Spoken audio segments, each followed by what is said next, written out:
Pockets, please. All right, what are we doing? We are here for a pretrial and also a bond violation report. Yes. So, given the results, Do you have a bond violation? Go ahead.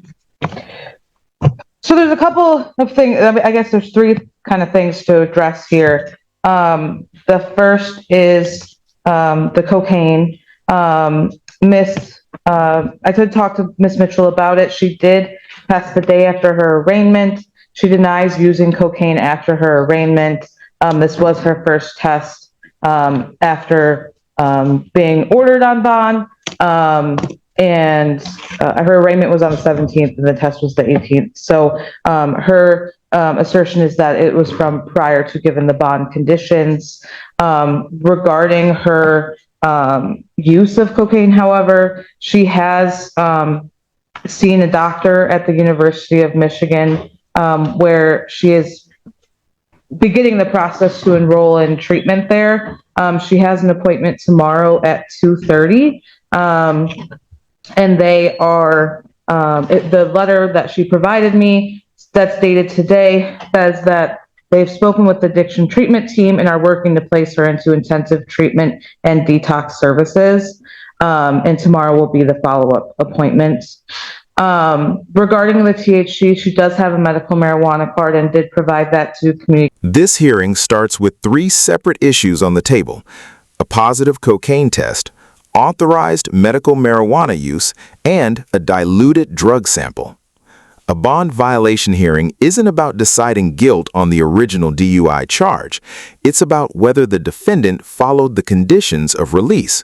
And right now, the judge is weighing whether those conditions have already been broken. Corrections. And what about a diluted sample? Go ahead. Yeah, the dilute is the third piece here. I asked her about it. I also tried to get kind of a definition from community corrections. I didn't receive one, but her explanation was that she woke up, didn't eat anything, drank some water, took her kids to school. Notice what the judge is focusing on here. He's not just looking at one test result. He's looking at the bigger picture. A second OWI allegation combined with a positive cocaine screen raises serious public safety concerns. From the court's perspective, this isn't just about addiction. It's about the risk of getting behind the wheel again.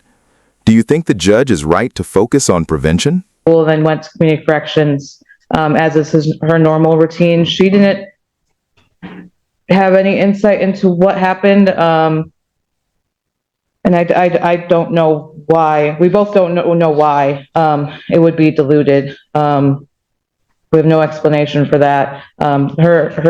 She was very clear with me that she did not try to skirt community corrections or anything like that. She said she wouldn't even know how to.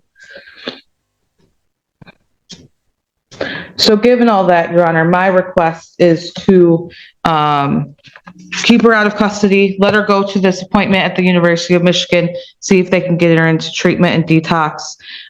She is employed. She has two jobs and a young child. She works at the University of Michigan and at Five Guys. How old's her son? He's not young. He's 15, but 15. I still care for him every day. Drive him back and forth to school, cook him dinner. That's this individual with, I have a second offense operating while intoxicated at this point on this case. That is alleged to have occurred back in June. And I have a test result that shows up on the 18th. This is one of the toughest moments of the hearing.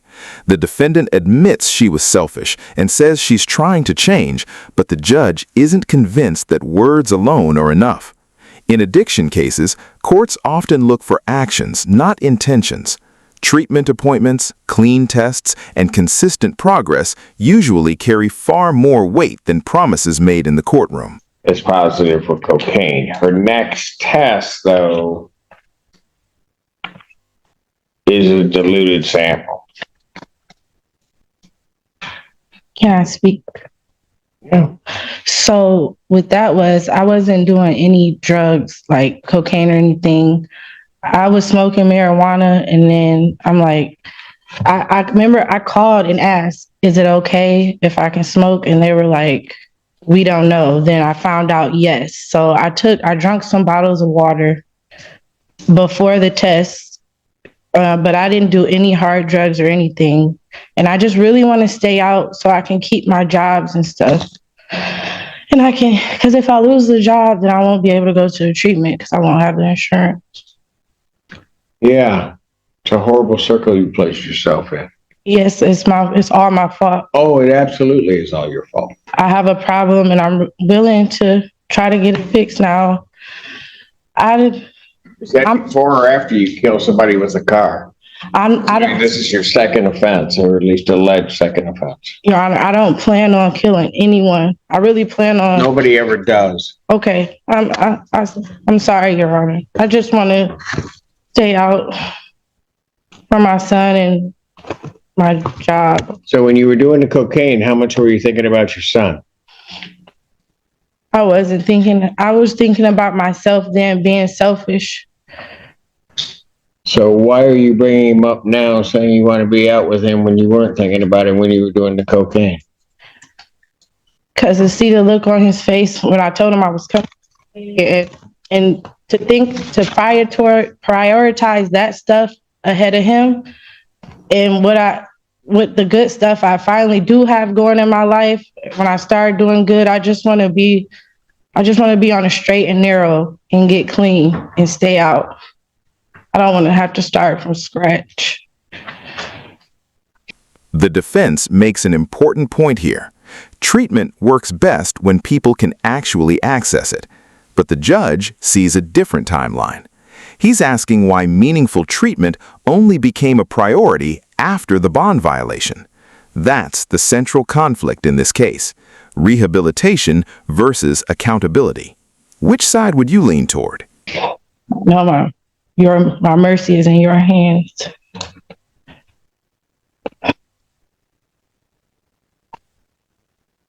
Here's the thing I don't get.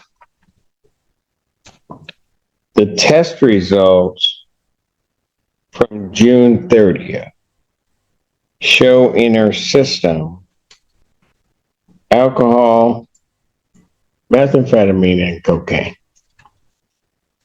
That's at the end of June, very beginning of July.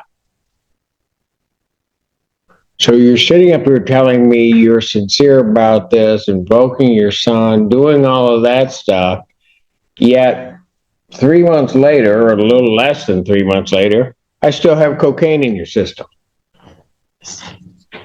It's an addiction problem. What? It's an addiction problem. So when exactly did you figure that out?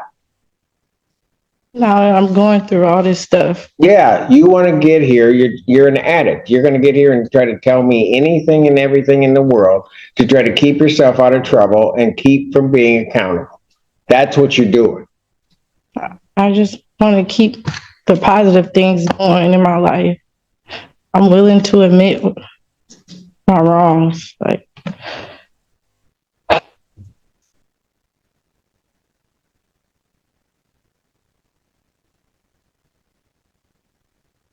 Anything else? Well, Your Honor, I'd ask that you take into consideration the fact that she does have an appointment tomorrow to address, I don't know what addiction. game she's playing. She's playing a game.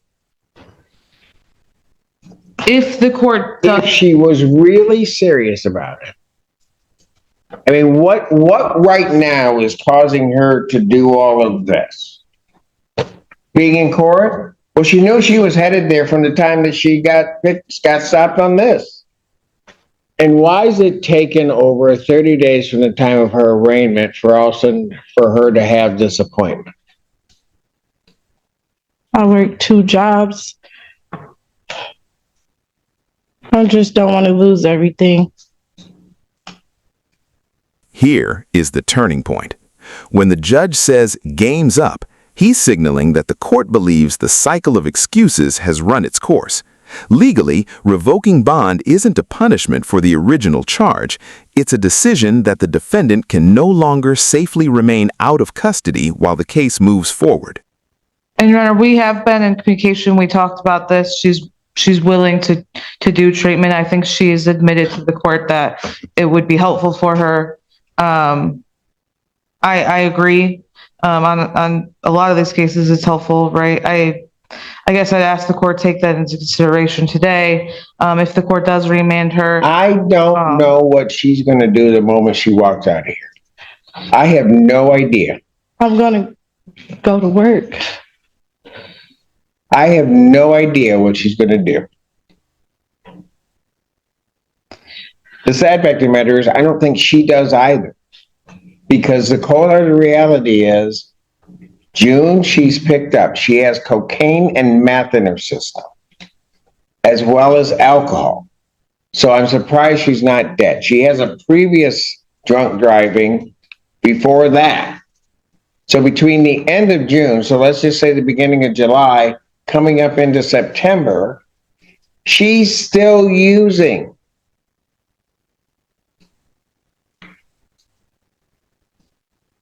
yeah, And then when all of that kind of catches up with her, now I'm going to get myself enrolled in treatment, or I'm going to get myself enrolled in this. But even from the point of the time that she first saw me on the 17th of September till now, she hasn't done anything. Really. She's got an appointment tomorrow. How come that appointment isn't taking place 4 weeks ago, if not 3 or 4 months ago, quite frankly? Oh.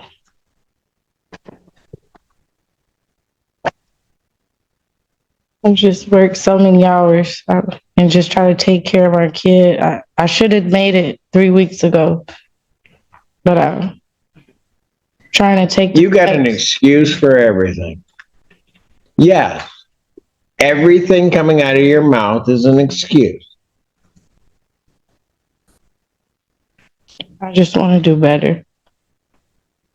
if I am able to communicate with the doctor and coordinate some kind of plan moving forward, can I submit that to the court for your consideration? Certainly you may, but you know, you can have a plan, but then she's going to need to do it. Because I'm going to tell you right now, she's coming before me. She's telling me everything that she's telling me, but she's lying to me like she's been lying to everybody in her family and everybody around her for I don't know how long, but certainly over the last year.